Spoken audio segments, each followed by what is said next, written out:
Hey everybody, this is the 3-leaf steel ball spinner by unknown maker. I just picked this up on AliExpress and it was very inexpensive and it's very well made. It resembles one of the very first spinners that I ever got, and we're going to take it apart and talk about it. Please stick around and watch the rest. So this is available for about $20, and I've seen it in a couple different stores, but basically if you search for the keywords 3-leaf steel ball, you will find this. It's available in black anodized aluminum, gold, and red.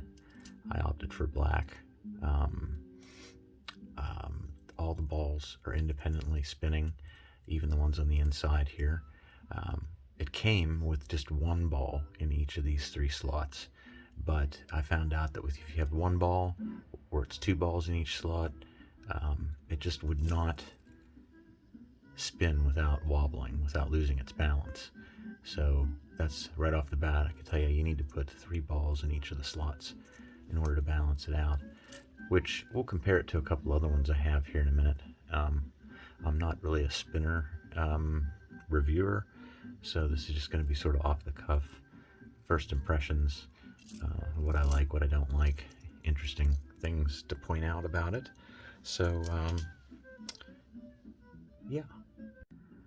Okay, so I think the first thing we'll do is just pause and show you what the other models look like, and just give you an idea what the colors are. I'll do that right now.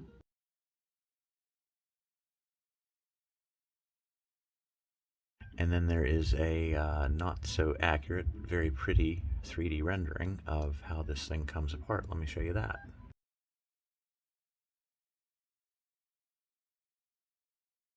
So yeah, I would call this actually it's 2 things. If you're trying to classify what kind of spinner it is, I usually go by how the bearing retention system works.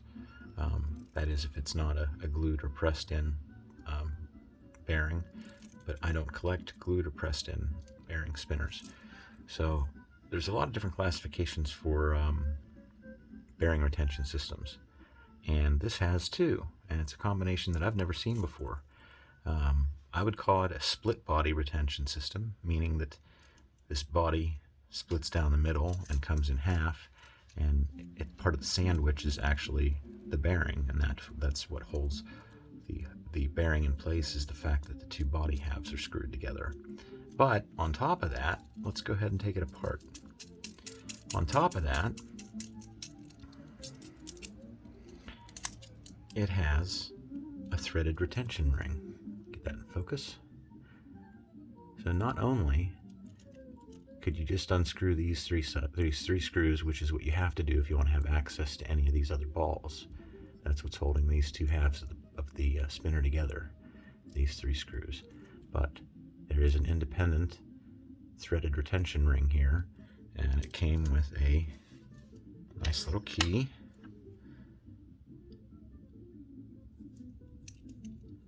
So you can change the bearing anytime you like at ease, and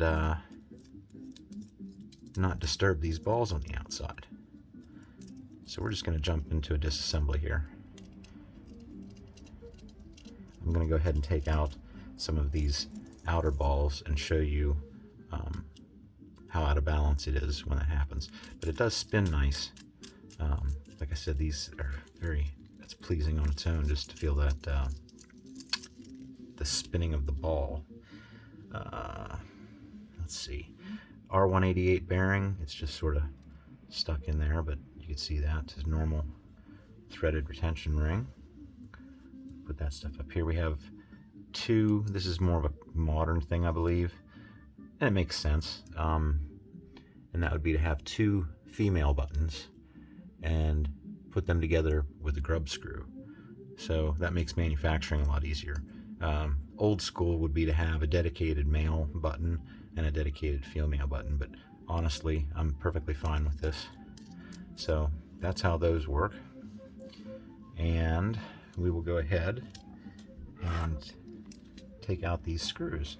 And the best fit I found was a Phillips number 2.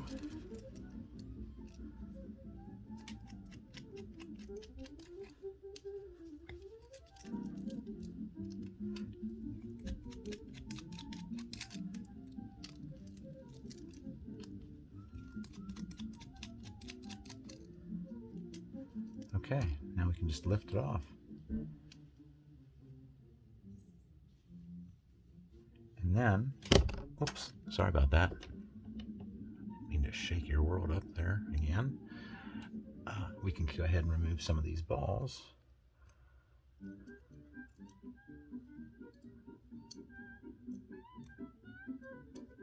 I'm just going to bring it back to the way that it came to me. It was just one in each one of these slots.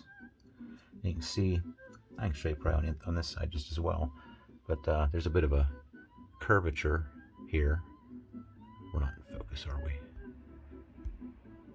Here we go. Bit of a curvature in there that catches the ball when it's being held down. Same thing on the inside here.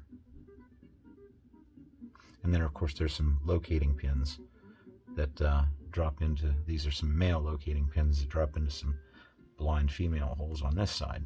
Keep everything lined up just right. So we can just put that back together now.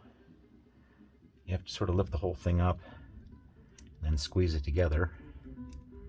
And then we can put the screws back in. Again, always turn backwards so you hear or feel a little click. In other words, turn counterclockwise and then gently turn clockwise and just snug screws in. Don't ever overdo things, or don't ever rush things. If you strip your screw or cross thread your screw or the hole, it's ruined. I think that just happened to a buddy of mine. Hopefully you can get that fixed.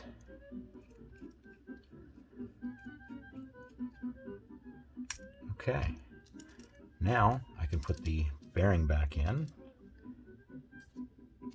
There's the retention ring, the threaded retention ring. I think it's really neat that they gave you that opportunity here. Because one of the more interesting things to do with spinners is to try different bearings. And I think with the glued-in ones, that's just a mess, and it's not an easy thing to do. This works great. The problem is, any kind of bearing retention system requires buttons that are a little bit different. If you were to take the buttons from a glued-in spinner and try to use them on this, it probably wouldn't work because they're meant to be on a different style of body, a thinner body.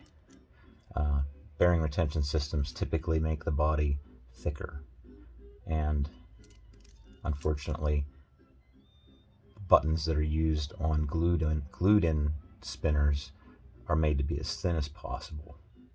So typically they don't work on bearing retention spinners. And I know that changing the shoes, so to speak, or buying new buttons and trying different buttons on all your spinners is a big part of the collecting hobby. But for me, every spinner I have pretty much comes with whatever button it came with, and I'm perfectly happy with that. In fact, on these less expensive spinners like this, I often like to modify them. I don't feel bad at all about taking a chance and just having some fun with it.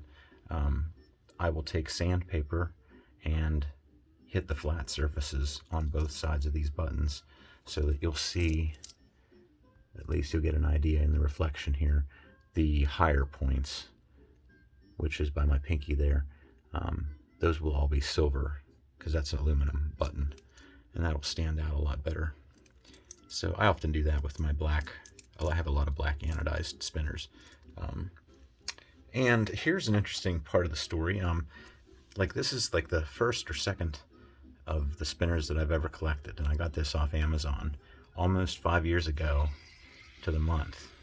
And I'll show you a picture here. So it had bigger buttons on it, and it had a glued in 608 bearing. And one of the first things I discovered was that you could buy a bearing retention system, so to speak, that changed it from a 608 to an R188. So it was a conversion system. And I thought that was as neat as could be. And that really got me hooked on the whole bearing retention system thing. And then these buttons came with that inner piece, that core. I later took those to the shop at work and used a lathe to put those little that little detent in the middle so that you can spin it on top of a knife or whatever. But this one's a lot like this one in the sense that these all spin independently, and it's a split body design. So this would have been a glued in split body design, but still split body nonetheless, and it still shares that same sort of feature.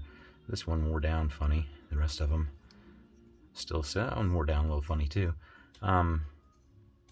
I use this a lot in the beginning, but then I just don't carry spinners very much anymore.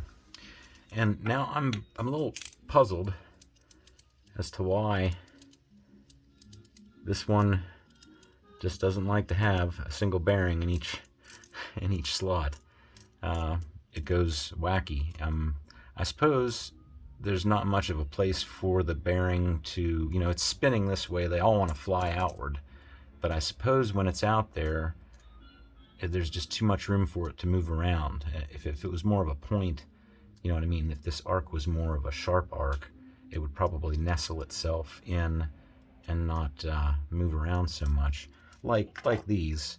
This is the Mini Zeus, I believe it's called, in aluminum. And here's an example too of one that I've taken different grades of sandpaper to and just touched off these surfaces. I even did the outside there, little parts. It looks pretty neat when it warps. But of course this one has the nice little clicky button. And when these ones spin, this one doesn't wobble at all. But that I think that's because the balls only have one direction to go, and that is out away from the center. Not out away from the center and then, like these are out away from the center, but then there's a little bit too much room for them to wobble around. These go out to a point and then there's nowhere for them to go. So that must be the reason behind the wobbling, and the fact that I can put, if I fill these slots up with 3 each, then it becomes a nice, smooth, steady spin. Another one that I have, and I feel like this was kind of a waste of money, really, for the price. I mean, it's very pretty. It's nice anodized aluminum, but it's the, what is it? I think it's the KTS cheer bell, as best as I can remember. That's what we were calling it, the cheer bell. But it's an odd shape and odd numbers here. Like, it's a cog, but it's got 9 sections on the outside, which doesn't line up at all with the 6 chambers and 6 bearings. And then that really doesn't line up with the features on the button, because there's 8 features on the button around the outside. And there's just 4 things right here, but counting everything else, there's like 8 features. So it's 8, 6, 9, and this is another one that never feels balanced. And it's because there's just enough leeway for those balls to rock back and forth. So it's like that in a sense, that it'll be quiet when you lay it on its side and make a little bit of noise whenever it's being held upright. At least when it slows down enough, like, there you go. That's how it dies.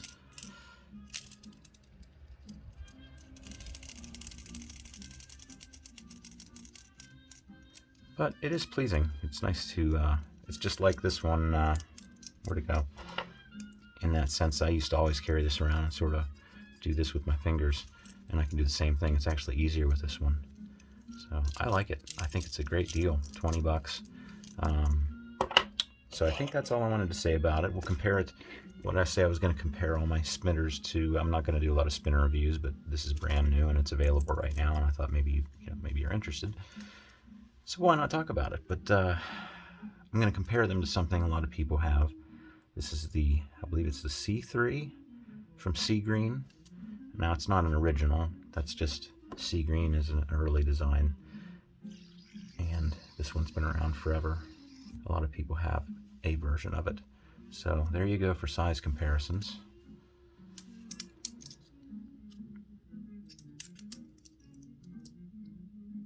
Don't know what else to say there.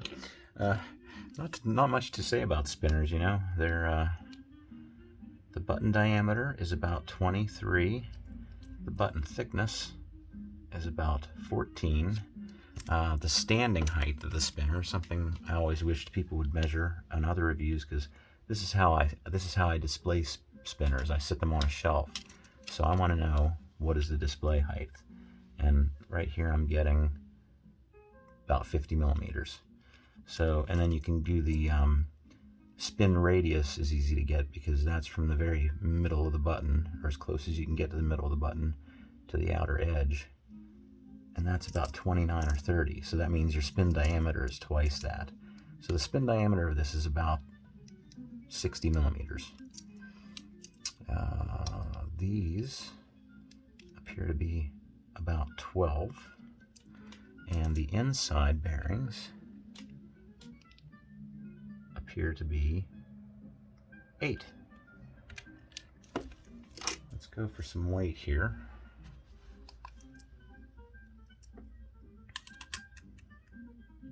Just over 50 grams. That's with 3 bearings in it. Let's see if you have it fully loaded.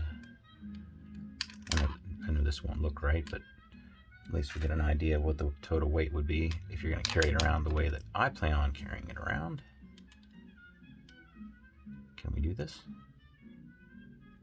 I don't think we can do this. All right. Well, it will remain a mystery. So, I think that's it. If you have any questions, let me know in the comments. I'll get back to you as soon as I can. Thanks for watching. Bye.